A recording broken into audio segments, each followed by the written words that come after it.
함께 하나님을 예배하겠습니다. 아버지께 참되게 예배하는 자들은 영과 진리로 예배할 때가 오나니 곧 이때라. 아버지께서는 자기에게 이렇게 예배하는 자들을 찾으시느니라. 하나님은 영이시니 예배하는 자가 영과 진리로 예배할지니라. 우리의 힘과 능력이 되시는 하나님, 주님은 저희의 반석이시요 요새시요 피할 바위시요 구원의 뿔이 되어 지난 한 주간 저희를 지켜주셨습니다. 세상 사람들은 우상을 숭배하며 재물과 명예와 부귀 영화를 추구하며 살지만 저희는 참 구주가 되시는 하나님만 경배하며 예수 그리스도의 발자취만 따르고자 하오니 정결한 마음과 진실한 믿음으로 드리는 우리의 예배를 기쁘게 받아 주옵소서. 예수님의 이름으로 기원하옵나이다.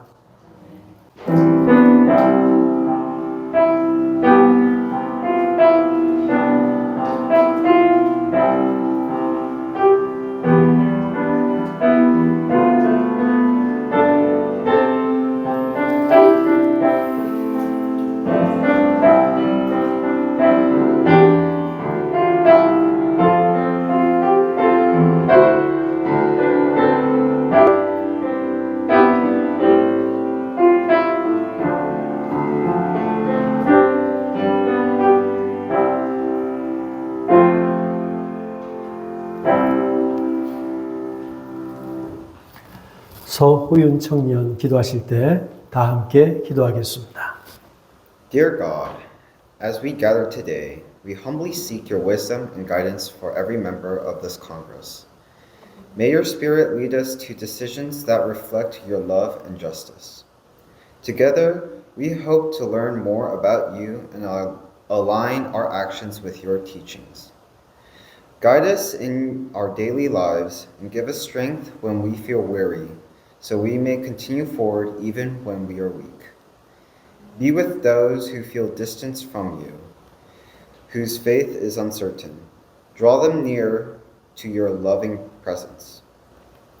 May we support those around the world who are suffering, those who are dying, starving, and struggling. May your grace be upon them, bringing hope, comfort, and relief in their time of need. And Father, we pray for all those who are suffering, those in conflict, those who are hungry, those who are in pain or sick. Surround them with your love and grace and guide them as you faithfully guide us each day. In Jesus' name we pray. Amen. 마태복음 9장 35절로 38절 하나님의 말씀을 교독하겠습니다. 예수께서 모든 도시와 마을에 두루 다니사 그들의 회당에서 가르치시며 천국 복음을 전파하시며 모든 병과 모든 약한 것을 고치시니라.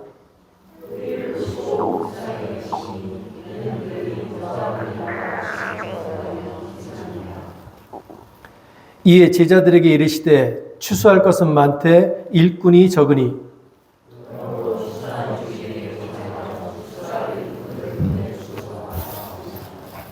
아멘. 여러분 혹시 그 원더라고 하는 영화 보셨어요? 그 영화가 그 팔라시오라고 하는 작가의 동명 소설을 2017년에 영화에서 이제 만든 작품인데요. 여기 어기 폴먼이라고 하는 소년이 나옵니다. 이 영화가 시작될 때 이 주인공이 독백처럼 이렇게 말합니다. 나는 아이스크림을 좋아하고 자전거를 타고 게임을 좋아하고 과학과 할로윈 분장을 좋아하고 누나를 놀리는 것을 좋아하고 아빠와 광선검 싸움을 좋아하는 아주 평범한 아이입니다. 그런데 이런 평범하게도 불구하고 이 어기는 전혀 평범하지 않은 소년이었습니다. 왜냐하면 이 아이는 태어날 때 얼굴 기형으로 태어났기 때문입니다. 얼굴 기형으로 인해서 이 아이는 10살이 되기 전에 총 27번의 수술을 받아야 했습니다.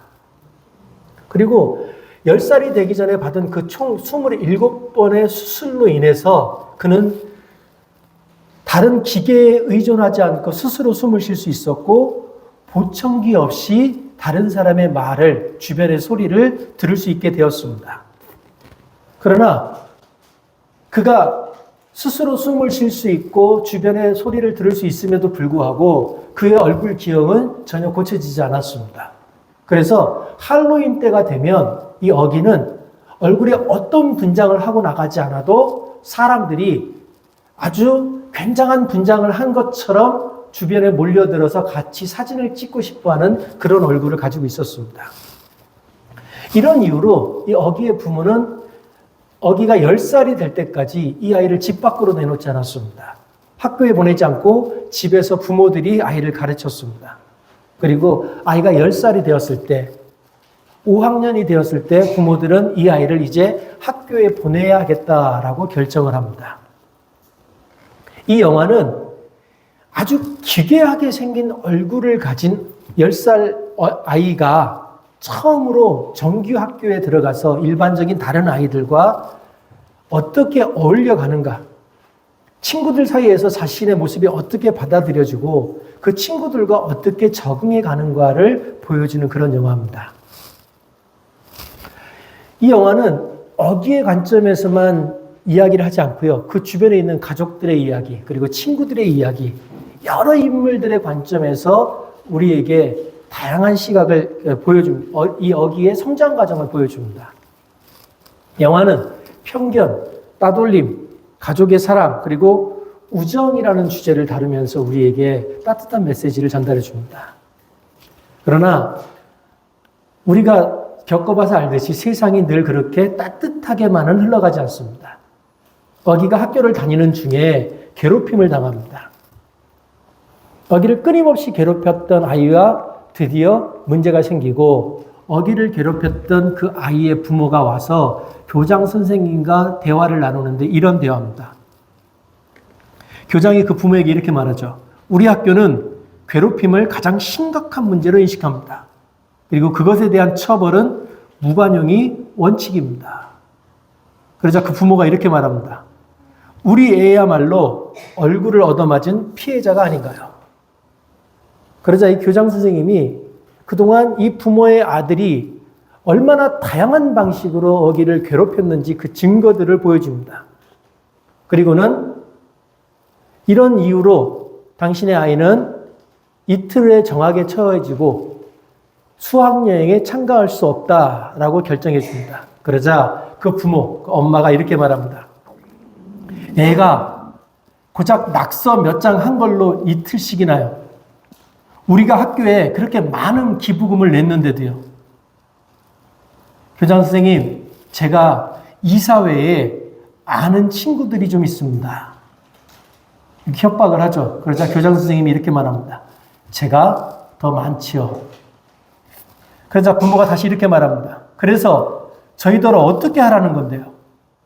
모든 사람들에게 조아리면서 살라고요. 그들의 감정을 털끝 하나 건드리지 말라고요. 그건 애들 망치는 지름길일 뿐입니다. 그러자 교장 선생님이 이렇게 말합니다. 줄리안 어머님, 어기는 외모를 바꿀 수 없습니다. 그렇다면 우리가 보는 방식을 바꿔야 하지 않을까요? 여기서 나타나는 이 줄리안의 엄마라고 하는 분은 타인의 상황에 대해서 전혀 공감하지 못하는 사람의 전형을 보여줍니다. 전 대통령이었던 버락 오바마는 이렇게 말했습니다. 공감은 타인의 입장이 되어보려는 능력이다. 그것은 단지 타인의 경험을 이해하려는 것이 아니라 그들이 느끼는 감정을 느끼려는 노력이다. 또 미국의 시인이고 작가고 시민운동가고 예술가로 잘 알려져 있는 마야 안젤루는 이렇게 말했습니다.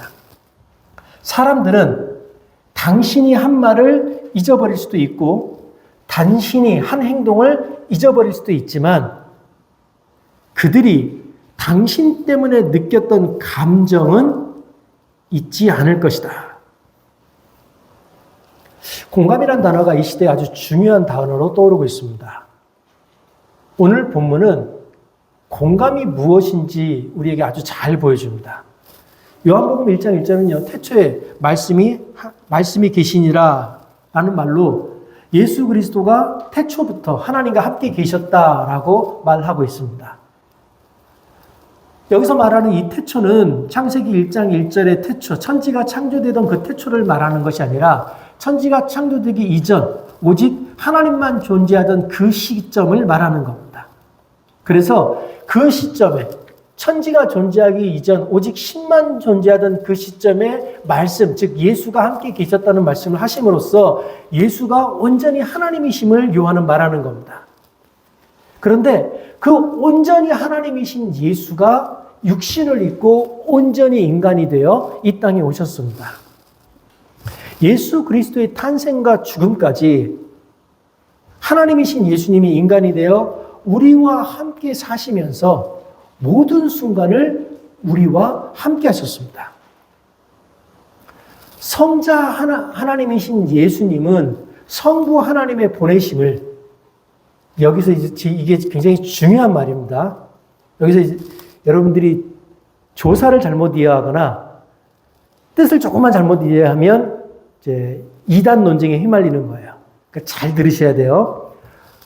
성자 하나님이신 예수님은 성부 하나님의 보내심을 스스로의 자유함 가운데서 복종하심으로, 순종하심으로 인간이 되어 인간의 삶과 죽음에 참여하셨습니다.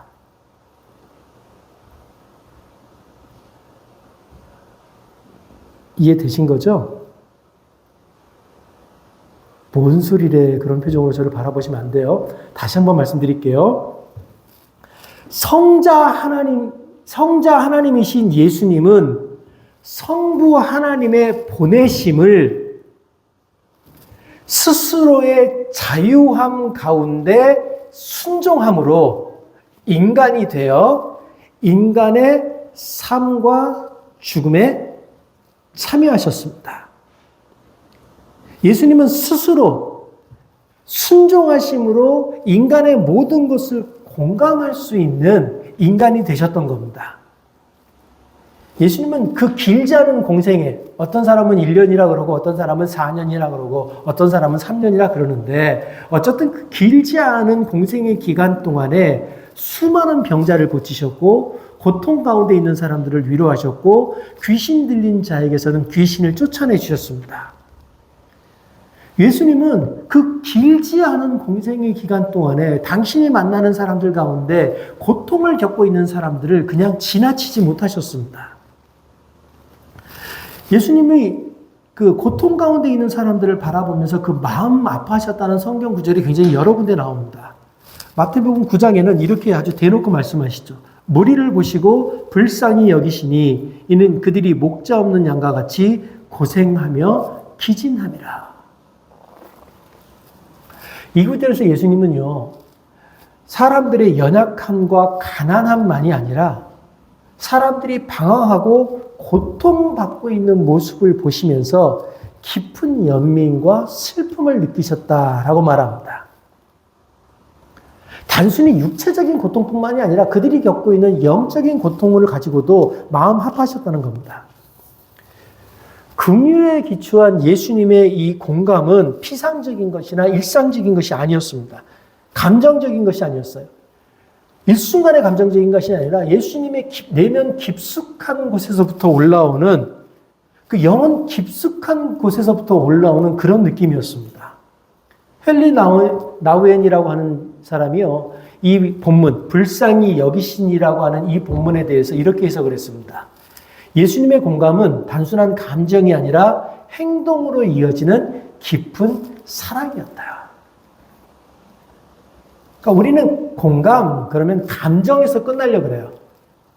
그런데 예수님의 공감은 단순한 감정이 아니라 행동으로 이어지는 깊은 사랑이었다.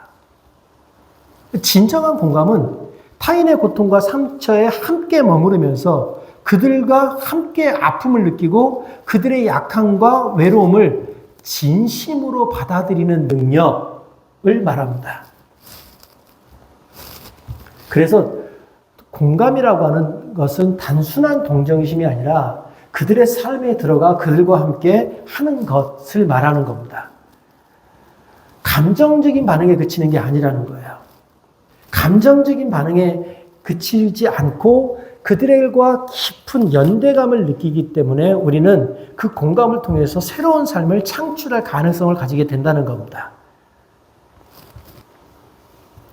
히브리서는 이렇게 말합니다. 주님은 몸소 시험을 받아 고난을 당하셨기 때문에 시험 당하는 사람들을 넉넉히 도우실 수 있습니다. 우리는 하나님의 은혜, 예수님의 사랑, 성령님의 함께 하심으로 인해서 구원을 받았습니다. 삼위 하나님의 은혜가 없었다면 우리는 구원을 얻을 수 없습니다. 그런데 삼위 하나님의 은혜는 우리를 향하신 하나님의 긍휼하심과 인간의 연약함에 대한 공감에서 시작된 겁니다.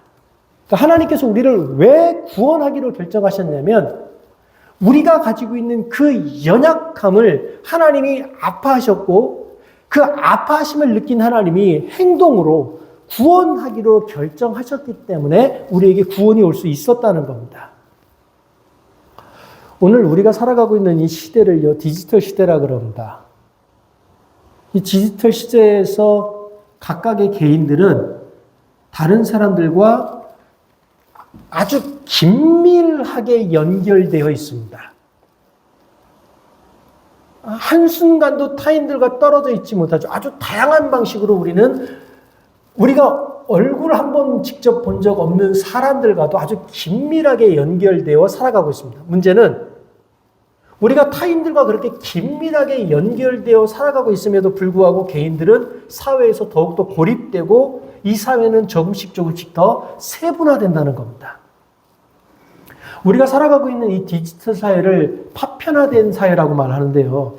이 파편화된 사회라고 하는 말이 어떤 뜻이냐면 사회가 다양한 소그룹으로 점점 분리되어 간다는 겁니다. 사람들이 점점 자기와 비슷한 관심을 가진 사람들과만 만나는 것에 익숙해져 간다는 겁니다. 디지털 미디어, 소셜 네트워크 발달로 인해서 사람들이요, 이제는 나와 다른 사람들과 만나는 것을 되게 불편해합니다. 다양한 관점, 다양성을 접하려고 노력하지 않습니다. 왜냐하면 나와 비슷한 사람을 만나서 그 취향을 즐기는 것이 너무 쉽고 간단하기 때문에 그렇습니다. 그래서 이 발달한 디지털 사회는 오히려 개인들을 파편화시키고 개인들을 사회로부터 고립시키는 경향이 있습니다. 에코 챔버라고 하는 사람이요, 사람들이 자신의 신념과 동일한 정보만을 선택적으로 소비하며 이로 인해 그들의 생각이 더욱 강화되고 다른 관점과의 소통이 단절되는 현상을 설명하는 용어, 에코 챔버라는 용어가. 그러니까 사람들이 자꾸 자기 신념과 동일한 것에 집중하는 거예요. 그러면서 나와 다른 것들은 의도적으로 거절해낸다는 겁니다. 교회도 잘못하면 그럴 수 있습니다. 교회도요, 잘못하면 우리 예수 믿는 사람, 우리 교회 사람, 또 교회 안에서도 우리 청년부, 우리 장년부, 우리 여전도회, 우리 나이 또래, 우리 같은 직업을 가진 사람들, 우리 같은 동네 사는 사람들, 이런 식으로 교회라고 모여서도, 하나님의 이름으로 모여서도 극단적으로 자기 취향에 맞는 그룹으로 교회를 분리할 수 있다는 겁니다. 사람이 자꾸 점점 더 작아지죠. 개인들은 점점 더 작은 그룹에 속하게 되고 점점 더 폐쇄된 네트워크에서 활동을 하게 되고 그래서 점점 더 자신을 망가뜨려가는 그런 경향을 보이는 것이 현대라고 하는 겁니다. 이런 이유로 인해서 현대에는, 우리가 살아가는 이 시대에는 공동의 선을 추구하며 타인의 아픔과 고통에 공감할 수 있는 사람이 절대적으로 필요합니다. 그런데 그런 사람을 찾는 게 결코 쉬운 일은 아닙니다. 프란스 드발이라고 하는 사람이 그의 책에서 탐욕의 시대가 지나가고 공감의 시대가 도래하고 있다라고 주장합니다. 이 사람이 이렇게 주장하는 그 근거에는 공감이 인간과 다른 사람, 다른 동물들에게도 깊이 뿌린 본능이면서 생존과 사회적 결속을 위한 중요한 요소이기 때문이다라고 설명을 합니다. 그러니까 과거의 인간은요, 생존 경쟁이라는 개념이 강하게 인간에게 작용을 하면서 인간의 본성을 이기적이고 탐욕스럽게 묘사했는데 실제로 많은 동물들, 많은 인간들은 본능적으로 공감하고 협력하려는 경향이 보인다라고 말합니다. 그리고 그 증거로 2008년에 금융위기와 같은 사건이 벌어졌을 때 이 사건이 사람들로 하여금 이기적인 행위의 한계를 깨닫게 하고 나 혼자 잘 살겠다라고 하는 것이 얼마나 미련한 행동이고 옳지 않은 행동인지를 깨닫게 하고 공감을 바탕으로 한 사회적 가치의 필요성, 새로운 사회적 가치관의 필요성을 인식하게 했다라고 이 사람은 말합니다. 무슨 말인지 잘 모르겠으나 어쨌든 사회가 위기에 닥쳤을 때 그동안 개인의 생존에만 매달렸던 사람들이 이렇게 살아서는 우리 모두가 다 죽을 수밖에 없겠구나. 그렇다면 이제 우리가 함께 살아가야 되는 방법을 모색해야 되겠구나라고 고민하기 시작했다라고 하는 겁니다. 여기 모여 있는 우리 모두도 오늘 이 예배가 마치고 나면 여러분 각자 삶의 자리로 돌아가야 합니다. 우리가 서게 될 그것이 어떤 것이든 그것에서 우리가 무엇을 감당하든 우리 모두가 기억해야 되는 게 있습니다. 우리가 어디서 무엇을 하고 있든 우리는 그곳에서 하나님의 일을 하는 사역자라고 하는 겁니다. 하나님은 우리가 어디에서 무엇을 하든 바로 그 자리에서 우리가 하나님의 나라를 세우기 위해 다른 사람들에게 공감하는 사람이 되기를 원하고 계십니다. 공감은요, 인간의 본질적인 부분이면서 하나님이 우리에게 부여하신 아주 중요한 능력 중에 하나입니다. 공감은 우리가 다른 사람들과 연결되고 그 고통을 다른 사람들과 함께 나눌 수 있게 해주는 도구입니다. 그럼에도 불구하고 우리는 자꾸 이 공감의 중요성에 대해서 잊어버리고 있습니다. 우리의 시각이 우리의 감정이, 우리의 마음이, 우리의 신앙이 공감을 잃어버리면서 우리의 시각은 점점 더 좁아지고 있는 현실을 맞이하고 있습니다. 공감은 단순한 감정이 아닙니다. 공감은 하나님이 주신 선물입니다. 공감은 단순한 감정이 아니라 그분이 우리에게 주신 그 하나님의 형상을 반영하는 아주 중요한 요소입니다. 그런데 하나님의 형상을 반영하는 그 중요한 요소인 공감은 우리가 노력하지 않으면 스스로 성숙해지는 것이 아닙니다. 우리 안에 있는 하나님의 형상인 그 공감하는 능력은 우리가 타인에게 공감하기 위해서 마구 계속해서 지속적으로 노력하지 않으면 점점 더 무뎌져 가는 칼날과도 같습니다. 그 무뎌짐이라고 하는 것은 우리의 잘못된 욕망, 죄악, 그리고 외부의 부정적인 요소들로 인해서 발생합니다.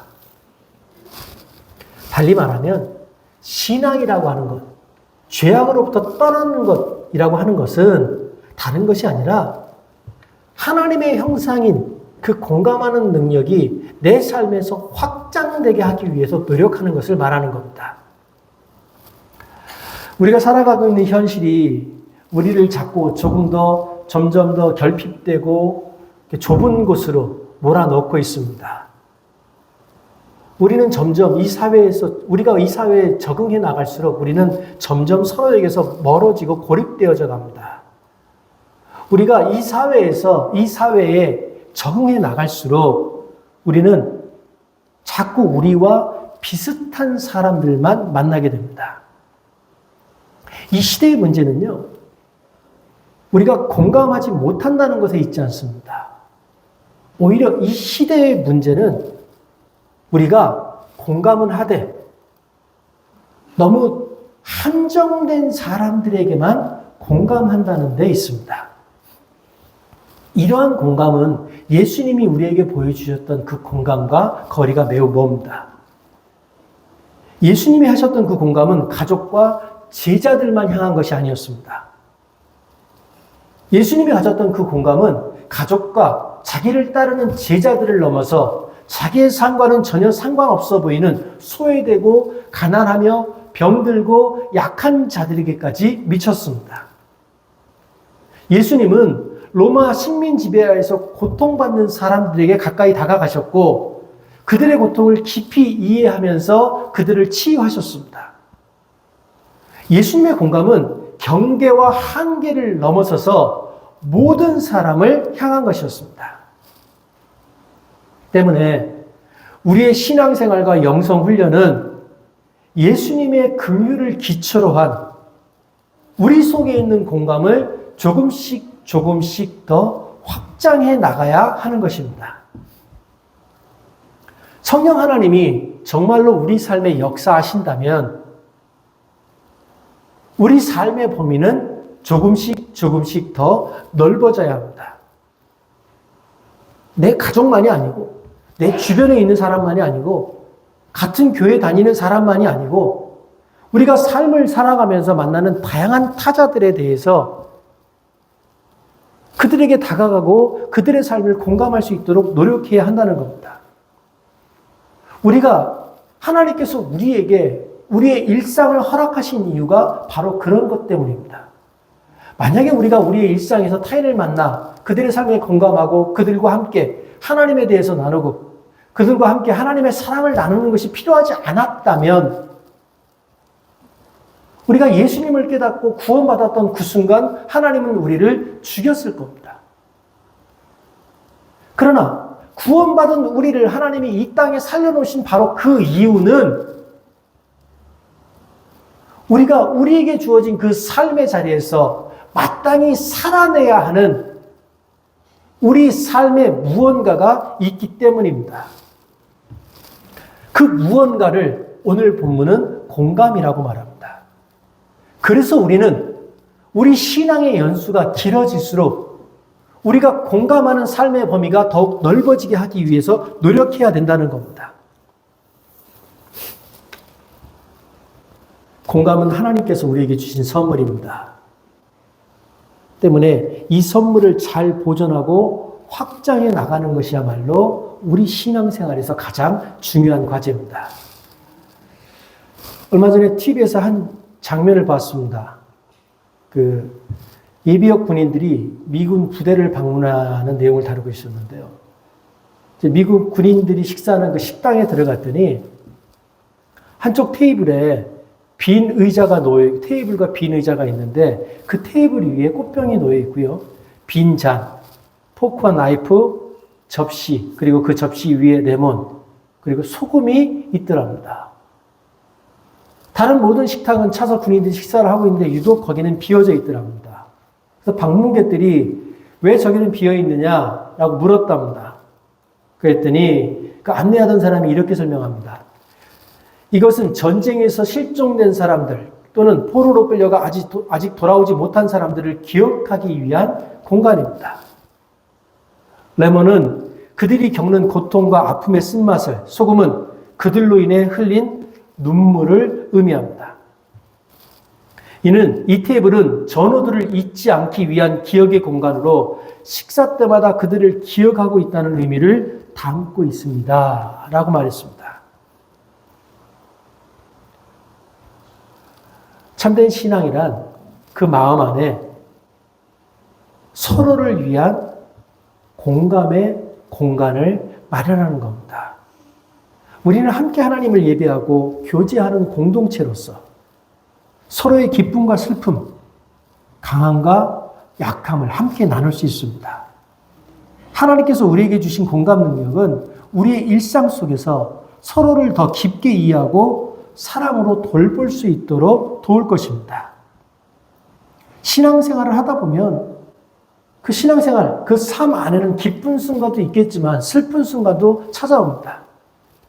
이럴 때 우리는 서로를 향한 마음속의 공감의 공간을 더욱더 넓히도록 노력해야 됩니다.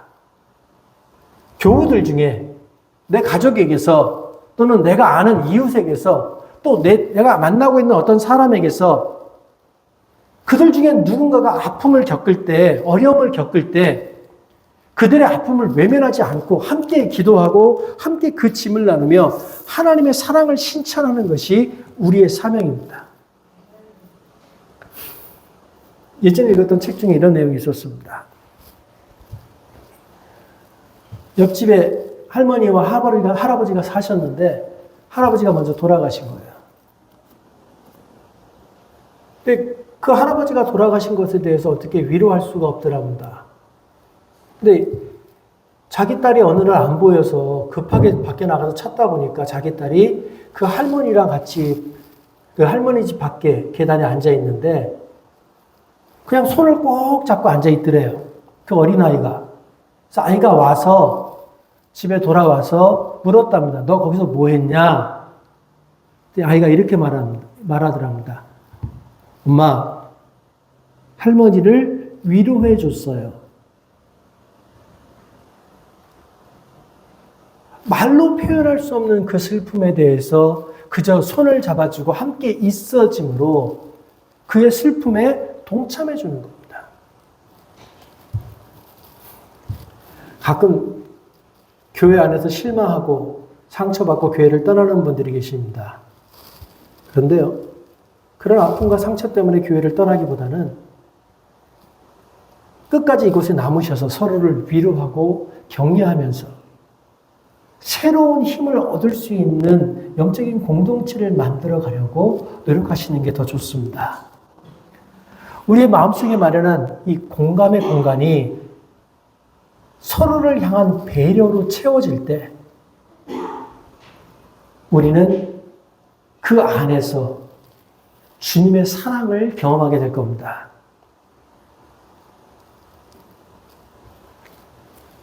여러분 삶 속에서 주님의 복 주심과 평강이 함께 하시기를 바랍니다. 기도하겠습니다.